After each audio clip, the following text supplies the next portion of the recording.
Right బులెటిన్లో మరో breaking అందుతోంది. వైఎస్ వివేకానందరెడ్డి హత్యపై జమ్మలమడుగు ఎమ్మెల్యే ఆదినారాయణరెడ్డి కీలక వ్యాఖ్యలు చేశారు.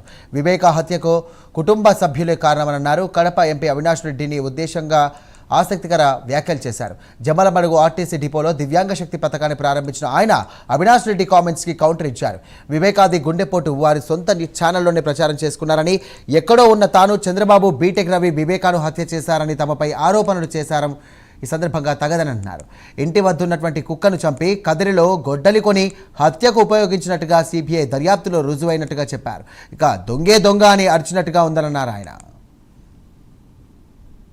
సోమవారం నాడు ఢిల్లీలో అవినాష్ రెడ్డి గారి కామెంట్, వివేకానంద రెడ్డి గారి ముందు గుండెపోటు మళ్ళీ హత్య, ఇది కరెక్ట్గా 7 ఏళ్ల కిందట జరిగిన కార్యక్రమం.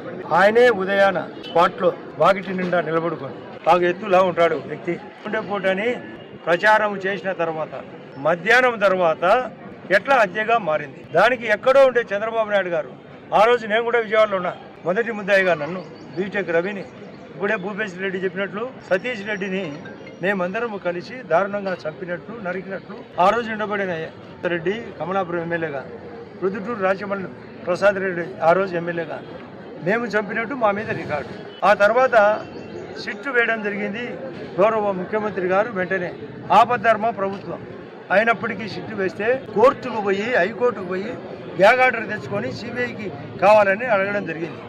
ఆ తర్వాత తెలుగుదేశం పార్టీ అధికారం కోల్పోయిన తర్వాత వైఎస్ఆర్ పార్టీ అధికారంలోకి వచ్చిన తర్వాత మేము కోర్టుకు పోయినాం. స్వయంగా ఒక సీనియర్ జడ్జిని, వసంత్ అనే జడ్జిని నా తరఫున, వీరారెడ్డి అనే అతను సునీతమ్మ తరఫున, సల్మాన్ ఖుర్షీద్ అనే అతను బీటెక్ రవి తరఫున వాదన తర్వాత అది హైకోర్టులో ఆర్డర్ అయింది సిబిఐ కావాలని.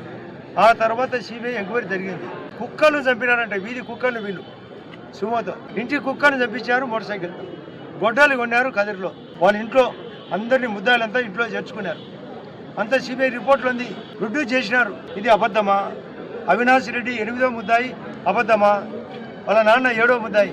డిఫాక్టో ఎంపీ అతనే, ఎమ్మెల్యే అతనే దేవిరెడ్డి శంకర్ రెడ్డి, రెండు ఒకడే పాత్రే. ఈయన మొత్తం పాలన అతనే. వీళ్ళు డమ్మి. జగన్మోహన్ రెడ్డి పులివెందుల డమ్మే, అవినాష్ రెడ్డి పులివెందుల డమ్మే, అంతా దేవిరెడ్డి శంకర్ రెడ్డి అతను 6వ ముద్దాయి. ఉదయ్ కుమార్ రెడ్డి అని అతను వాళ్ళ చుట్టం. ఈసీఐఎల్లో ఉద్యోగంలో ఉన్నట్టు రికార్డు రాసుకున్నారు. అది బయటికి తీసినారు. కానీ స్పాట్లో ఉన్నాడు. అర్ధరాత్రి అక్కడ పోయినాడు. వాళ్ళ అమ్మకు చెప్పడం జరిగింది, అమ్మ రాత్రి వివేకానంద రెడ్డి చనిపోయాడని. ఆమె సిబిఐ వాళ్ళకి చెప్పడం జరిగింది. ఇవన్నీ అఫిడవిట్లో వాళ్ళు ప్రొడ్యూస్ చేసినారు. ఇవి అబద్ధమా? దీనికి సమాధానం